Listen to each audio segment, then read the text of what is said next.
Durante toda a minha vida, eu nunca pensei que o governo seria tão irresponsável em deixar aquela coisa solta. Aquela coisa está naquele lugar, na espreita das matas daquele lugar, pronta para caçar sua próxima presa. Uma das dicas que eu dou aos corajosos que vão explorar aquele lugar: não pare de olhar para aquela coisa. Eu me chamo Davi, era um dos moradores de uma pequena aldeia em Angra dos Reis, Rio de Janeiro. Eu morava com minha família e meus 4 amigos. Eles se chamavam Tiago, Luiz, Renan e Leonardo. A aldeia era um local tão calmo e tranquilo que notícias violentas do subúrbio da cidade grande era algo incomum para os moradores. Eu me lembro perfeitamente de como eu brincava com meus amigos num pequeno campinho próximo ao local. Nós sempre usávamos uma pequena e velha murcha boa. Ela era tão velha ao ponto de usarmos fita isolante para tampar pequenos furos.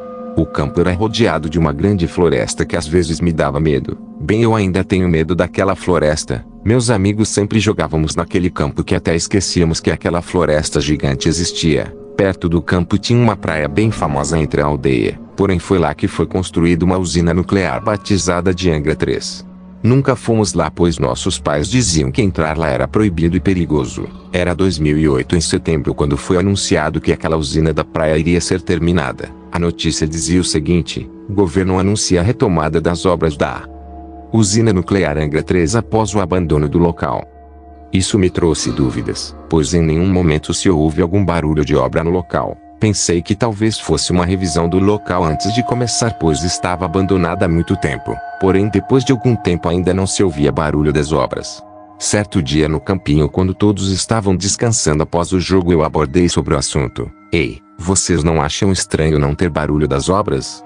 Eu respondo, eu também achei estranho, diz Luiz. Bobagem, esse pessoal é preguiçoso demais para trabalhar, disse Renan. Acho que devíamos investigar, disse Leonardo. Tá maluco meu irmão?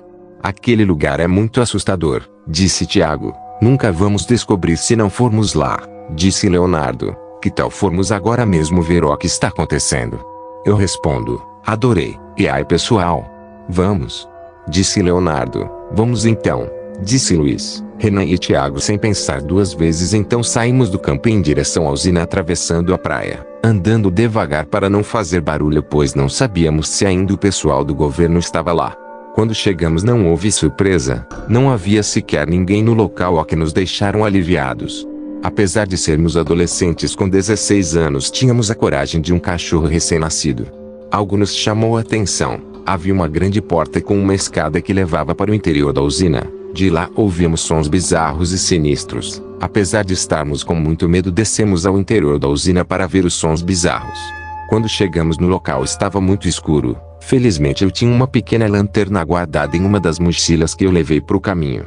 Cara, ainda não sei como estamos aqui, disse Tiago falando bem baixinho. Meu Deus, eu estou me cagando aqui, disse Renan falando baixo. Calem a boca porra, vamos com calma ver que merda é essa. Falo ainda baixo. Demos de cara com um grande corredor com diversos tubos de diversas cores com diferentes, semelhante àqueles que aparecem em filmes sobre usinas nucleares. Nos dutos tinha numerações e letras de um mapa. Talvez deve ao fato de indicar o que cada resíduo passava por lá. Esqueci sobre aquilo e com meus amigos continuávamos a andar em direção ao barulho que a cada passo aumentava o barulho de forma bizarra. Quando chegamos no local de origem do barulho achamos um grande buraco que leva de volta para a mata. Porém lá está escuro demais para aquele dia de calor. Com medo do caralho apontamos para a mata. E o que vimos, eu nunca mais quero ver de novo. Ele era alto, com uma cor marrom, com algo que parecia ligar seus membros no corpo, uma espécie de fio de metal, e seus dedos eram enormes e com garras afiadas. Quando apontamos a luz para essa coisa, ela se virou para nos mostrando sua face. Era um rato com olhos vermelhos e sem vida, com um grande sorriso na boca com dentes enormes. Sua mandíbula era extremamente grande, o suficiente para caber uma boca lá dentro. Raticlosel.png. Porém ele não nos atacou. Ele tremia a cabeça como se tivesse saído de um lago extremamente frio. Ele se esquivava da luz. Quando ele começou a se mexer saímos correndo de lá o mais rápido possível. Eu, como era um dos mais lentos, acabei ficando para trás na fuga. Consequentemente olhei para trás e vi que aquele filho da puta corria rápido demais e já estava quase me alcançando. Com muito desespero e sorte consegui ligar a lanterna a tempo para pará-lo. Quando saímos da usina não paramos de correr e apenas ouvia meus amigos gritando: "Não parem gente! Pelo amor de Deus, corre porra. Quando todos chegamos na aldeia, não parávamos de ofegar, todos estavam desesperados demais para conversar, até que um abriu a boca. Eu nunca mais chego perto daquela praia de novo, disse Leonardo. Eu também não, disse Tiago. Nunca mais chego perto da mata, disse Renan. Luiz não disse nada. Ele queria dizer algo. Ele olhou para mim com um olhar de que esqueceu de algo. Luiz procurou em seus bolsos ou em qualquer outro lugar para guardar coisas. Ele abriu sua mochila revirando tudo e não encontrou nada. Ele olhou desesperadamente para dentro de mochila e olhou para mim e disse: Eu esqueci meu celular lá dentro. Ele disse olhando para mim. Calma, Luiz. Aquela coisa ainda está lá. Falo com ele. Foda-se. Aquele celular foi um presente da minha avó que morreu. Eu não vou deixá-lo lá, disse Luiz. Eu vou com você, digo ainda com medo de voltar até lá. Nós também vamos, pessoal? Pergunto olhando para o grupinho. Sim, eles respondem. Ok. Peguem equipamentos, todos vão para suas casas pegarem os equipamentos para não ir de mãos vazias até lá. Pegou roupas apropriadas para o local, uma lanterna que preste, um binóculo para caso queiramos ver de longe sem se aproximar e uma arma para defesa. Eu a faca de cozinha mais afiada da casa e levei comigo numa mochila. Quando cheguei no campo de futebol todos já estavam lá me esperando para ir até lá. Luiz, como era esperto, levou um aparelho que localiza o telefone dele pelo celular do Leonardo para ter uma localização exata do local. Depois voltamos em direção à usina, passando pela praia pois pela mata é mais arriscado e acaba fazendo mais barulho.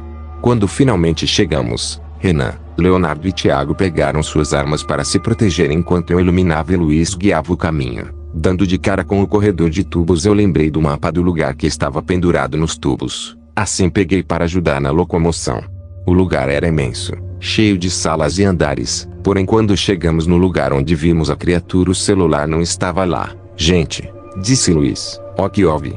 Digo com curiosidade, o celular não está mais aqui, ele está outra área desse andar, ele falou como se tivesse engasgado. Deixe-me ver, digo olhando para o aparelho e para o mapa. Olha, ele está numa sala mais à frente, disse Luiz ao achar a localização do mapa. Ao lado do buraco que leva até a mata tem um grande corredor com várias salas. Andamos com todo cuidado pois foi perto de lá que vimos a criatura pela última vez. Olhamos de sala em sala para ver se estava seguro, porém não vimos nada. Luiz foi um pouco mais longe onde achou outro corredor, dessa vez com uma grande porta de metal aberta. Pessoal, eu achei algo, disse Luiz apontados para o lugar. Andamos cuidadosamente porém rápido para chegar depressa. Ao entrarmos no local nos deparamos com uma sala de controle com 3 grandes janelas frontais. A sala tinha diversos botões com diferentes cores e algumas alavancas. Luiz, aquele ali não é seu celular? Renan apontou para o objeto em cima de uma pequena mesa. Sim, é esse mesmo. Luiz pega o celular como se fosse uma criança ganhando um presente. Ó, que isso faz? Tiago aperta o botão. Não, gritamos, porém era tarde demais. As luzes do andar abaixo se acendem iluminando o andar de baixo. Porém vimos algo que nunca queríamos ter visto. São corpos de diversos militares deitados no chão mortos sendo comidos por aquela coisa. Porém não havia apenas um e sim vários. Eles não pareceram se importar com a luz naquele momento por algum motivo. Os corpos com tripas e vísceras para fora com uma enorme poça de sangue. Leonardo rapidamente desligou a luz e saímos correndo do lugar. Enquanto estávamos correndo encontramos a mesma criatura de antes no corredor de tubos. Ele estava com muito sangue em sua mandíbula e algo que parecia fígado entre seus dentes. Por sorte eu estava com a lanterna na mão e consegui paralisar ele por um tempo até todos fugirem. Quando saímos não fomos pela praia por causa do equipamento que estava muito pesado. Corremos pela mata e ouvimos o som das criaturas nos perseguindo. Nunca corremos tão rápido igual naquele dia. Eu estava mais para trás e consegui ouvir as coisas correndo ao meu lado pronto para me fechar e acabar me matando. Eu larguei minha mochila e saí de lá o mais rápido possível. Uma das criaturas tentou me pegar e acabou apenas me causando um ferimento na perna esquerda com aquelas unhas gigantes. Ao sairmos da mata a única coisa que conseguíamos ver eram os olhos das criaturas que cercavam a mata. Eles não saíram, apenas observaram. Com isso voltamos para a aldeia para contar a nossos pais. Ao chegarmos lá, a aldeia estava completamente destruída e revirada. Sangue para toda parte, corpos de moradores de casas vizinhas, janelas quebradas e um imenso rastro de unhas gigantes. Ficamos desesperados e com imenso medo das criaturas estarem dentro das casas. Tiago, Renan e Leonardo saíram correndo para dentro da casa para encontrar seus pais. Tentamos impedi-los, porém não adiantou. Luiz e eu começamos a correr para sairmos de lá. Já estava basicamente de noite e eu só ouvia nossos passos, até que ouvimos um grito de longe. Era de Renan gritando e chorando, pedindo para não parar de correr. Perguntamos o que houve. Leonardo e Tiago estão mortos.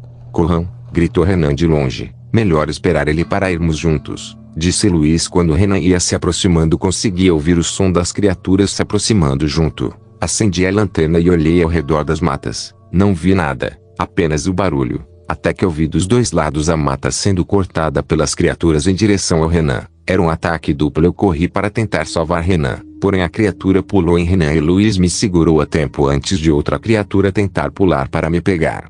Nesse momento a outra criatura caiu na nossa frente e começamos a correr. Apenas ouvíamos Renan gritando e pedindo ajuda e implorando para pararem. Começamos a chorar sem parar de correr em direção à estrada.